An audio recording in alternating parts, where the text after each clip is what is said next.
Well, a very, very happy Wednesday, and welcome to another episode of the TNC Sports Talk. My name is Justin.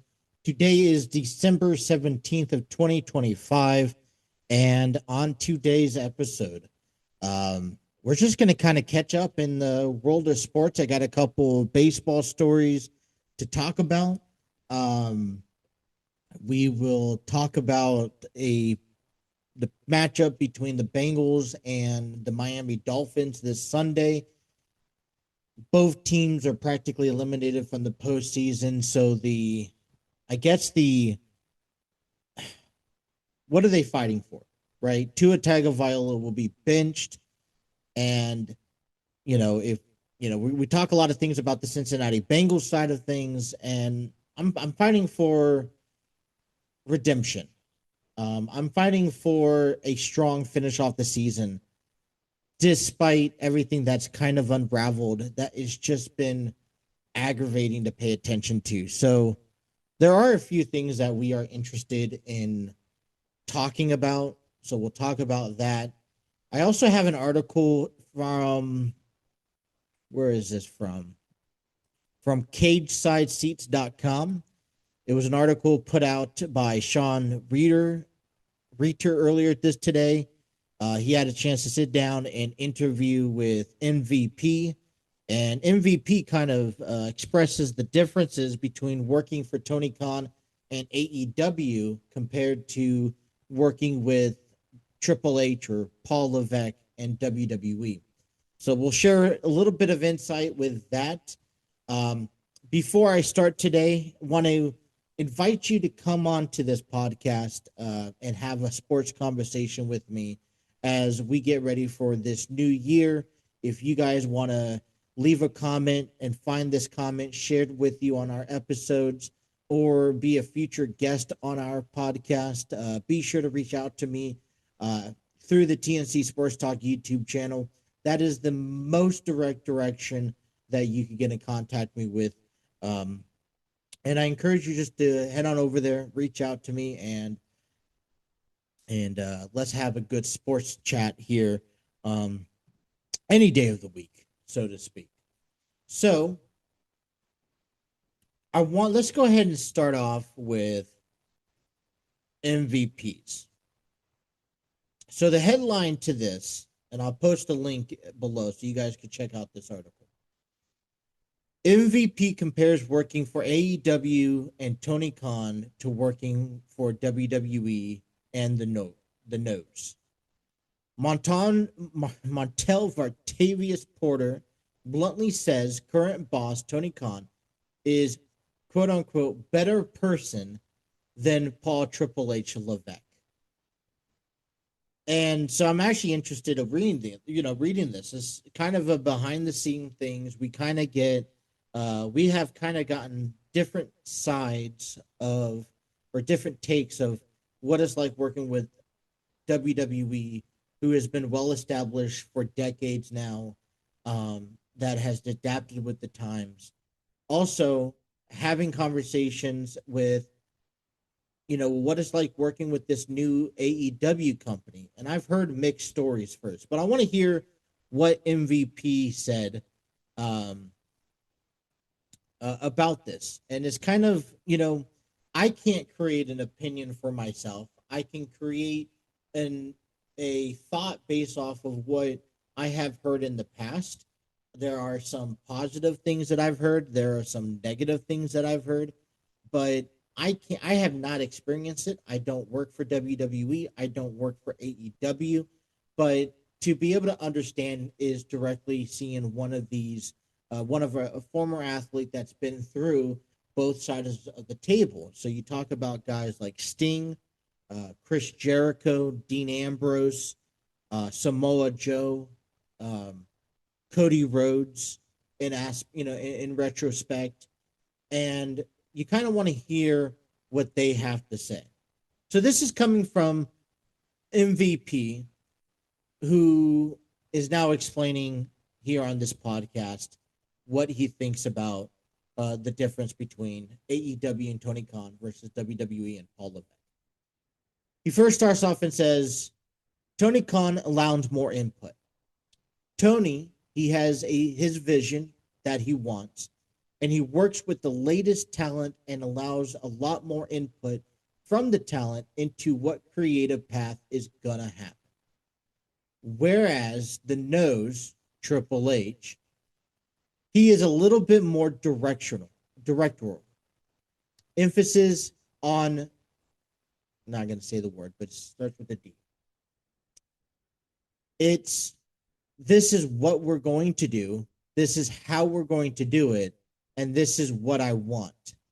Whereas Tony Khan would say, well, this is what I want. And you can say, okay, Tony, but what about if we put this on? And Tony invites the input with that guy, Triple H, are referring to. There's only a handful of people that would say are allowed to have that kind of input. And you can debate it good or bad, but I think Tony, I'm just going to be blunt. I think Tony is better human being than and a better person all around than this guy. So definitely a better person to work for and a much better working environment. Here's what I have learned over time between Tony Khan and Triple H. Tony Khan runs AEW. At the end of the day, he is a fan by nature, and what he wants to see is what he's going to get. He is a fan that is open to receiving constructive feedback and allow presentations to better his company. But at the end of the day, the one thing is certain from both sides of the field, and that is Tony Khan is in WWE, and Tony Khan and AEW is going to do what they want. It's their business. It's their money well spent. Now, Tony Khan I've heard this both ways. Yes, Tony Khan welcomes feedback, input into what goes on to making a podcast or making a show. But what Tony Khan does is that if he wants to see a feud, if he wants to see a match, there is nothing stopping him with wanting to see that match. Maybe there's a little bit more creative aspect from the actual wrestlers putting on the match on what they want to do during the match, how they want to get the story over. And I think that's great. So it's kind of a hit or miss. I think when you have a fan who owns a wrestling company who wants to see, the talent in a spotlight, and that's why he's provided this type of company to rise, you're giving the fans what they want because it's a fan who is running the company. You're just getting different types of storylines. The one thing that does not sit well with me when it comes down to AEW is that everything goes from 0 to 60 in 5.2 seconds. There is no room in between, allowing growth, slow build up. And what I mainly refer to that is there are match stipulations I think AEW is definitely known for that you would never see in WWE. But they use these matches so much and so frequent that for me, it kind of ruins the quality of that type of match. WWE Elimination Chamber happens once a year. Survivor Series War Games happens once a year. WWE does not use these. They have stipulations of I Quit matches, steel cages, Hell in a Cell, and they don't get used often because the analysis is, well, where does that make sense in the storyline? We're telling the overall story. AEW will be notorious for using death matches, cage matches, week in and week out because it is a more direct, upfront company that wants to see this feud right now, not built up for 3 months. They want to get to the point, get to the stipulation, reveal blood and guts, on a daily basis. And for me, as a fan, and maybe I'm just a WWE prone guy, but I don't want to see blood each and every week. I don't want to see stipulations that are unethical each and every week. Don't get me wrong. I think it's cool when you throw out these long light sticks, or you put out, people falling from cages, or people stapling themselves, or people using forks. It becomes a little bit corny after a while, if I do say. And for me, if because I've seen it, it's nothing new. I don't go get excited seeing blood drawn on an AEW show. I don't get excited or get shocked on the edge of my seat when I watch someone fall from a steel cage, or when I watch um somebody get, put through a table, because it happens so often that the excitement, the holy crap moment, the what is next, this is awesome chant, that doesn't subside with me anymore, because it's a repetitive thing. As when WWE does it, it seems to amaze me, because even though their boundary, their limit, they don't present that on a weekly basis. They don't present that in every storyline, and they keep it reserved and only bring out these stipulations when necessary. And so this, prime example is, it is, I think, a common notorious thing now, both in AEW and WWE, that someone jumps off the War Games cage. Io Sky has done that. The thing is it? Yeah, Io Sky has done. No, Kairi Sane has done that several times. No, Io Sky has done that several times. Okay, and we've seen that happen back to back years. And for me, back to back years, it still surprises me that we were able to, be treated to somebody jumping off the cage. It's something that even it doesn't happen quite often. Okay. We didn't see, or I don't remember seeing anyone from the men's War Games do the same thing. So all I'm saying is that when you have blood and gut matches like AEW has, and I know that's one of the things that defines what AEW is, and I'm fine with it. It's just I'm not starstruck every single time because it happens so often. Tony Khan is capable of allowing things to happen. WWE, let me just remind you that Paul Levesque and Nick Khan are under management under TKO. And TKO is going to have the final say of things. There's going to be a tighter ship in a tighter direction that the WWE wants to see. There's a lot of creative personnel behind stage working at each matches. And sure, maybe you have the leverage if you are Cody Rhodes, if you're Roman Reigns, if you're Seth Rollins. Maybe you have a little bit more input and say and leniency on what happens in your matches or how you think a storyline should be directed. But the WWE is always going to do what they think is best for business. And I'm sorry, no disrespect to MVP. I think he's a great talent. I enjoy watching him compete. But what I could tell you from my experience is that his caliber is not at the top of the food chain. You got to remember, this man left WWE under his own will, decides to come back in this picture, and wants to think that that he belongs in a location that I don't believe he's earned. And so I would encourage always encourage throwing out ideas until you're blue in the face. If every idea gets shut down, the chances are one of them may be considered. But WWE has been around for 30, 40, 50 years, for so long now. It has had success in the past, and we're seeing success now. And there's a reason behind it. It's what WWE does. That's how they operate. Don't break what's not broke. Don't fix what's not broken is the cliche statement here. So, do you really?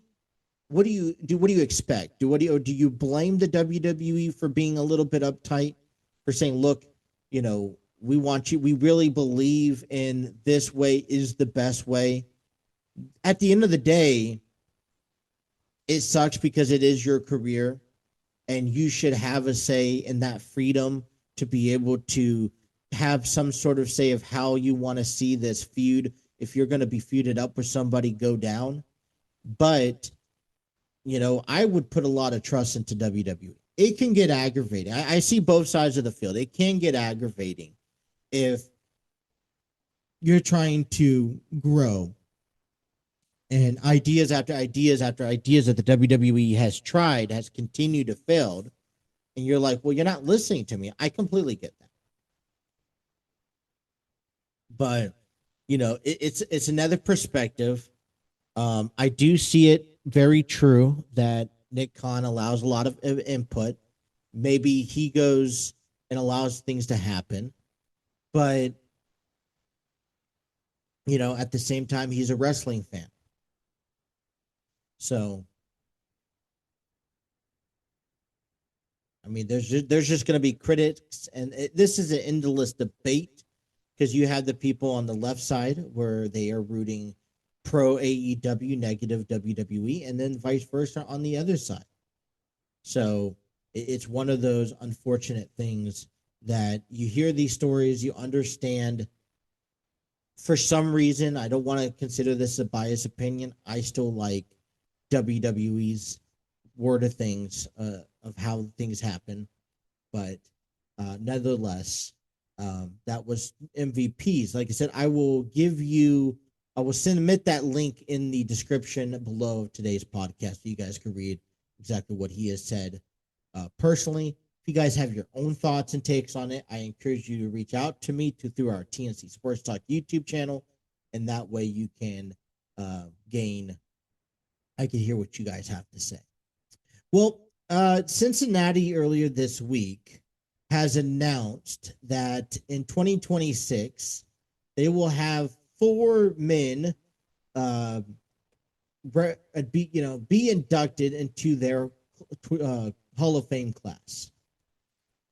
Former players Brendan Phillips, Aaron Herring, and Reggie Sanders were selected alongside former manager Lou Piniella.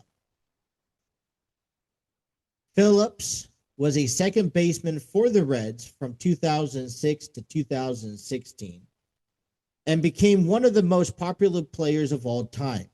He's won 4 Gold Gloves throughout his time on the team and earns 3 NIL All-Star selections. Aaron Herring, who played for the Cincinnati Reds from 2003 to 2010, was a starting pitcher and an impressive list of records. In 2006, he led the NL in strikeouts, reaching the total of 216. Aaron Herring also led the Reds to strikeouts in the 2004, 5, 6, and 7, and 9 seasons.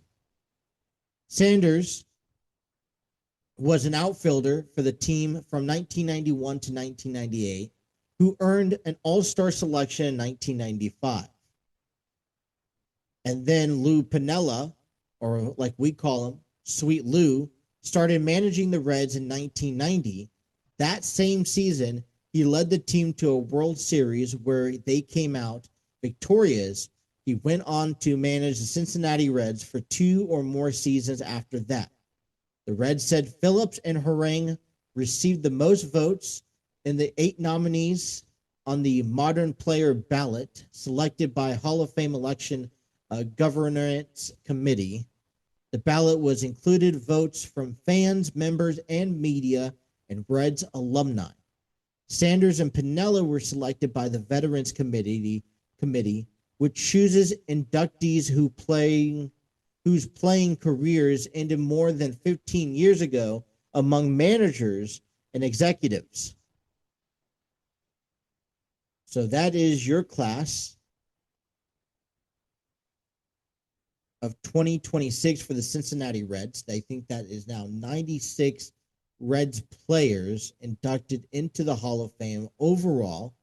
I think with one of the most rich history set of players or team organizations in all of baseball, it is great to see these guys be inducted. It means you have to do something correct. I grew up on the back end of Aaron Harang, know how tough it was to bat against him. Brandon Phillips was an exciting player to watch at second base throughout his career. And just loved the energy and loved everything that he gave Cincinnati during his duration. It was one of those things where, you had that right side locked down with Brandon and Joey Votto, and it was a great combination. You knew you're getting constant players.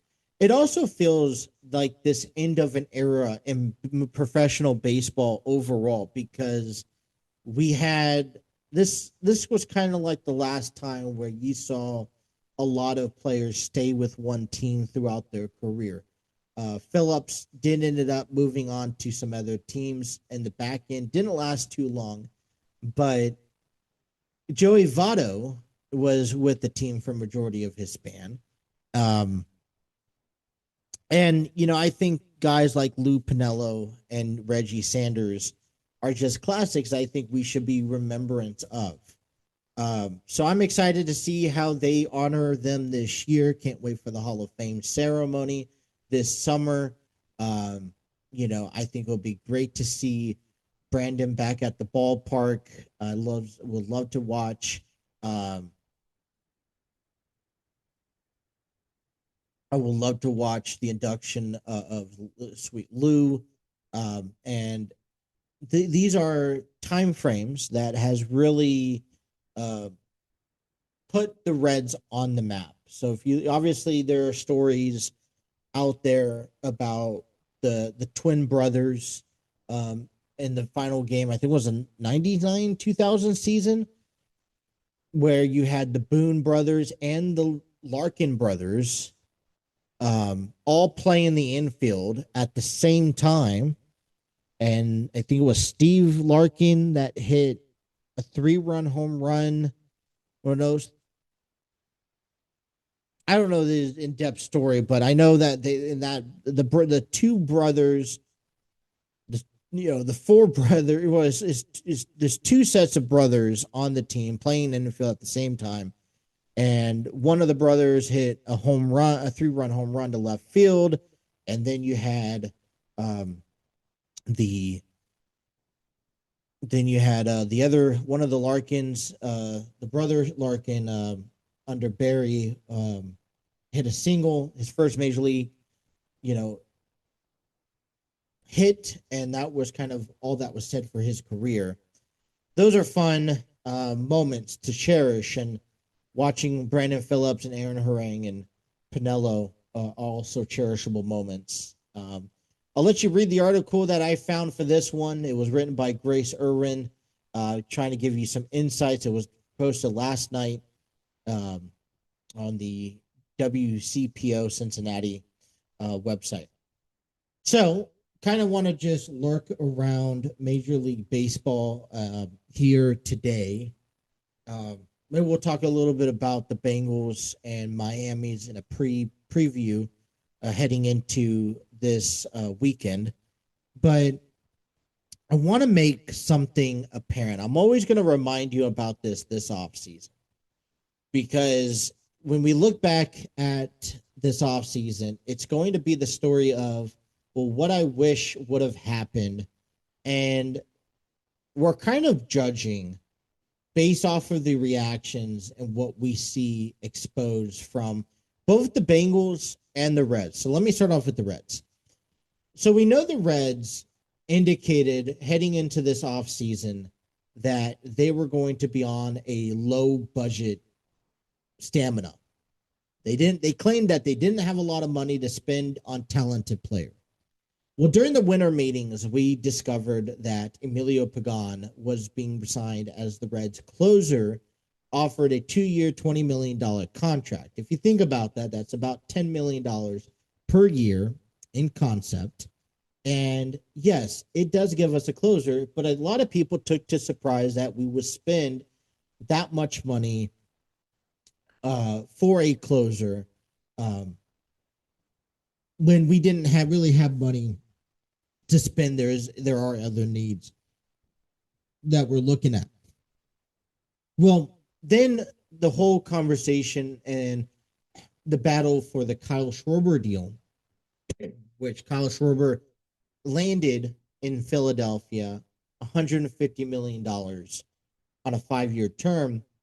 Well, it was revealed that the Reds have offered Schwarber a 5-year, $125 million. It was rejected.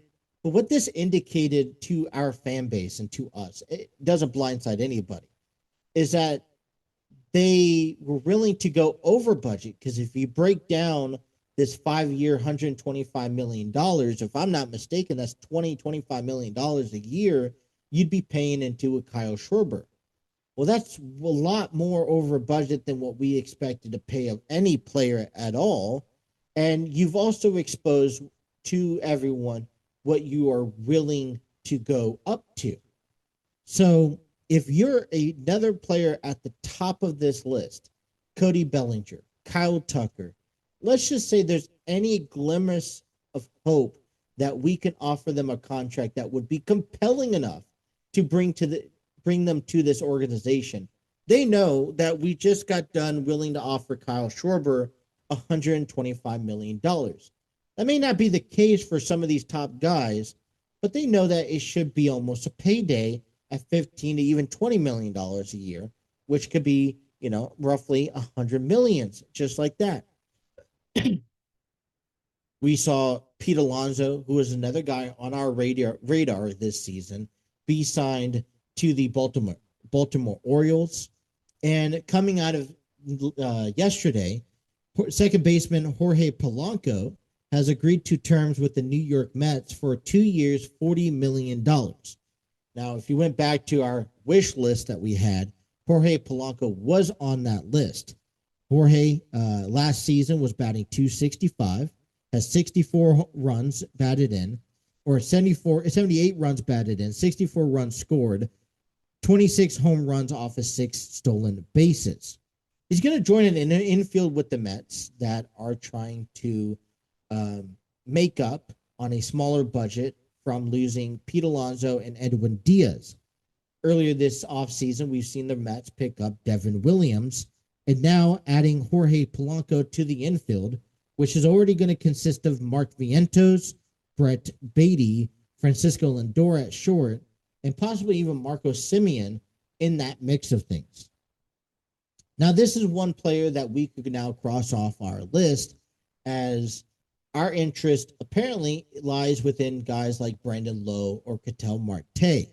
The longer the offseason sits and the longer we scoot away from those rumors that were during the winter meetings, the unlikely to see those transactions happen. Because the longer we see those transactions up in the air, the more chances that other teams that are willing to spend a little bit more to get these players are going to receive them at the forefront. And look, I get it. It is a strategy game. I don't think that we need to give up anything big for Ketel Marte. But if our offseason is only being consisted off of signing Emilio Pagan, then I feel like we are kind of in step backwards in this sense. Came report yesterday that the Reds picked up Caleb Ferguson, a left-handed pitcher out of the bullpen, 1 year deal for but that was all that was disclosed. Um, it's one of those things that we know the Reds expose themselves. We know what they're willing to spend, or what their cap is. How come we can't invest in putting that cap into another player? Maybe it's not just one player. Maybe it's 2 to 3 players that we could definitely utilize on some sort of list. Um, so this kind of is relevant to the same situation that we're kind of in the same category that we're talking about with the Bengals. They're kind of showing us, hey, we're in charge, regardless what we say or what we do. It doesn't matter. You're going to be stuck with us, and you're going to have to just deal with it. And I know we're at the end of, we're halfway through December. We're still waiting for, a lot more things could happen between now and next February. But coming up next in January is arbitration. And I just get that feeling that arbitration, there's not much more deals coming afoot at this moment. So I get a bit concerned. It's like it's kind of deceiving when you see what we have to offer to spend. It didn't work through with one player, but then we're not seeing any more aggressiveness coming from Nick Kroll or the Castellinis. That for me is just really upsetting. All right. Before I continue, I want to give you I want to talk about Enlighten Studios in 2026. They're kicking off the new year with their new theater production called Grassroots. We invite you to come out to the performance at the Artsville Theater in Cincinnati, Ohio. From February 20th through March 1st, tickets are still available by visiting tickettailor.com. A link in the description will be provided below. Come on out. Support Enlighten Studios as they continue to grow in their theater production, and we're trying to grow overall as a unit. All right. San Diego is dealing with some controversy with the Padres. It has already been disclosed that the Padres are looking to sell the team. The Seidler family are not interested in the Padres, and when they can, they will sell the team. They also hired new manager Craig Stammen, former relief pitcher for the Padres, as Mike Schmidt announced his retirement and his departure from the Padres, only to be picked up by another team. I believe it was the Baltimore Orioles. No? Something like that, maybe? Anyways, it continues to unravel because a little thorn in the side that they've been dealing with over the last couple of years is a Hall of Fame class pitcher, Yu Darvish. And then a report that came out yesterday, and this has kind of been up in the air, but Yu Darvish is thinking about retiring. Back in October, he underwent surgery to repair his torn UCL and his flexor tendon, expected about 12 months to 15 months in recovery time. Last season, Darvish was 39 last season. He went 5 for 5, pitching a 5.38 ERA, striking out 68 batters in 72 innings. Darvish.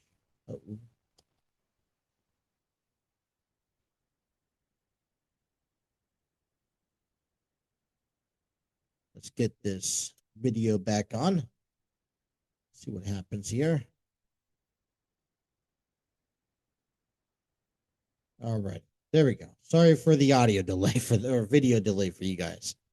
But Darvish has this intellectual contract. So he's been out last year, kind of pitched a little bit. He's been dealing with this injury. He's going to have surgery.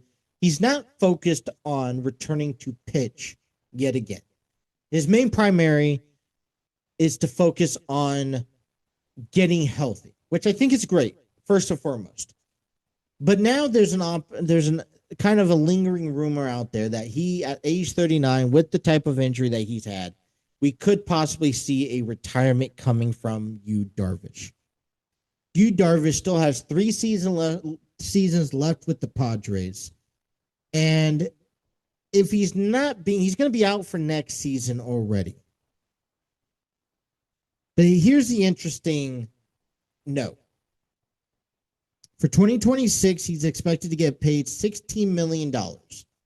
In 27 and 28, both years, he's expected to get paid $15 million.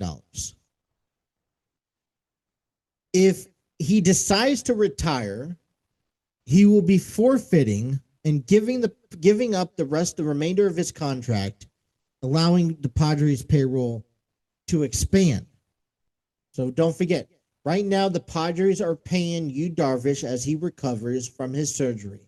Next season, he's expected to make $16 million. Now, as long as he's willing to be out there, whether it's recovery, whether it's another surgery, as long as he's out there saying, I still want to play baseball, and he's going to hold up to his end of the contract of wanting to play, the Padres will pay him $15 million in 27 and another $15 million in 28.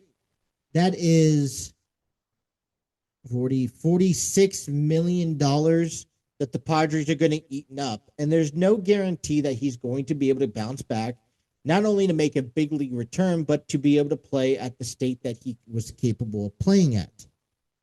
But the Padres is trying to kind of re-navigate some of their contracts moves, and this is one that's kind of biting them in the ass.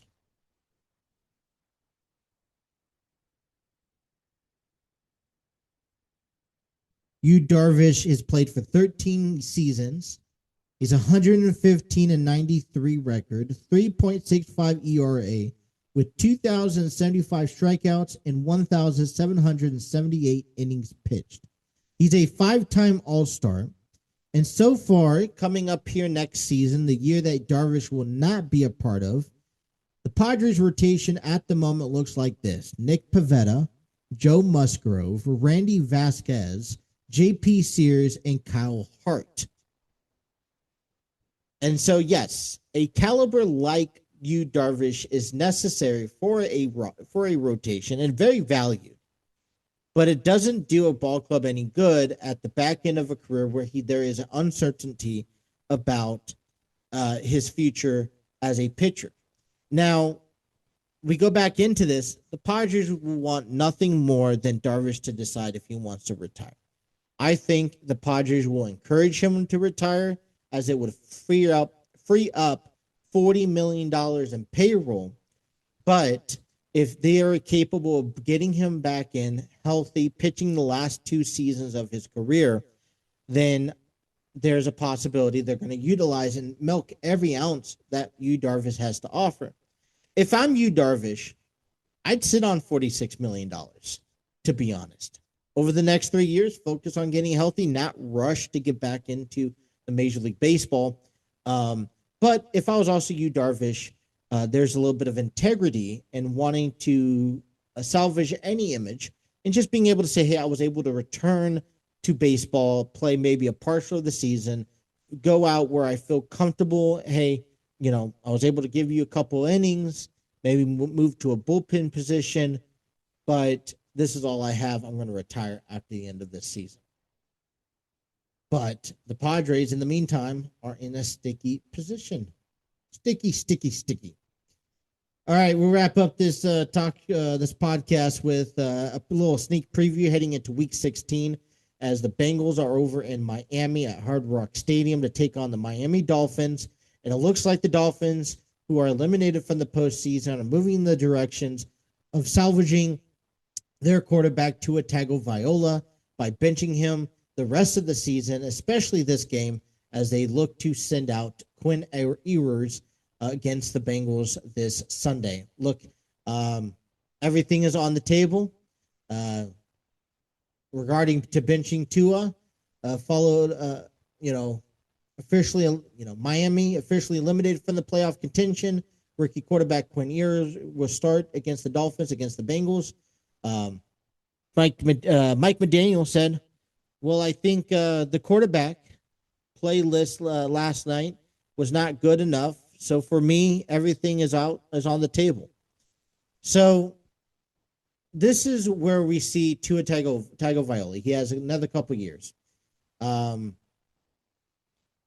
Remaining contracts. 2025, he's at $40 million, and he moves his way up over the next couple of years to $60 million. He's only 27 years old. He went 22 to 28 and 253 yards with 2 touchdowns and an interception. Took 4 sacks in the loss, but the box score doesn't reflect how poorly he played. So, Tagovailoa has signed a 4-year, $212 million extension with $160 million in guarantees in July 2024. And now the question is, what is the decision that is being made? Maybe we don't want to read in between the lines a little too early on this, but in my opinion, look, you're already out of the postseason. There is nothing that you could gain or you could take advantage for Tua to be out there on the field. He's had tendencies in the past with getting injured. This is also in 3 games, gives you multiple games to kind of get an analysis of what your rookie quarterback in Quinn Ewers looks like. I don't know if Quinn Ewers is going to be your solution. I think that you just simply bench Tua because you're not fighting for everything now, and let this rookie kind of see what he has to offer and see if he may be a good backup quarterback for the future. It becomes apparent that Joe Burrow will be playing the remainder of the season. And I would honestly be in the same boat that Miami's in if it was me. Why play Joe Burrow and risk him getting hurt if there's nothing that we're playing for? That's my question. I would honestly consider benching Joe Burrow for the remainder of the year. Say, look, I'm sorry that the season didn't turn out the way we wanted it to be. I know you're upset. We're kind of all upset. It's going to be a rough 3 weeks, regardless if we win or not. Our goals are to still win, but I would want you to rest and stay healthy and get ready for next season, and we can get back out there working on it. That's my pitch to Joe Burrow. We know Joe Burrow is out there. He wants to play. I just don't see a purpose. Regardless if you could win the next 3 games or not, yeah, you're just fighting for speculations. You're just fighting for a solid conversation out there. Best, record for division and this on and this forth, but it's not going to really do anything for you. I don't see the purpose of why Joe Burrow go out there. But Tua Tagovailoa, I don't think we're looking too far into this for Tua. Yeah, everything is on the table, but there's a lot of things in Miami that needs to be changed. Other than, I don't know if it's the quarterback. I don't think it's Tua. 22 to 28, it's not great numbers. 253 yards, 2 touchdowns. Yeah, he took 4 sacks. And he threw 1 interception, but where are the errors allowed to be given?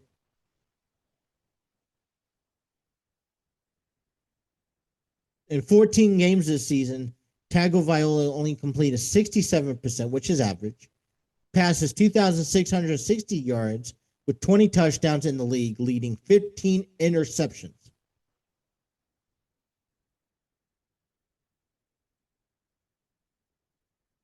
So I think it's great. I don't think you move on from Tagovailoa. over anything. I think, you have Tyreek Hill, who suffered a season-ending injury in late September. Everything kind of just has been unraveled down below. So I don't know. I don't buy too much into all of this, except for, hey, we want to rest you. Let's put you on the bench, and we'll go from there. But that is a little sneak preview of what we're looking at. We have a rookie quarterback for the Dolphins, and it almost should be an easy win for the Bengals. Which, if we're gonna have Joe Burrow out there, let's go ahead and win. I want to win. So, but that is all the time I have for you in today's episode. I want to thank everyone for tuning in. I appreciate everyone's support, whether you are listening to us from one of our audio platforms or watching us on our social media accounts. Please be sure to hit that like, share, and subscribe button for more information. Don't forget to have those notifications on so you don't miss a single episode. Until next time, you guys have a wonderful rest of your day. Thank you.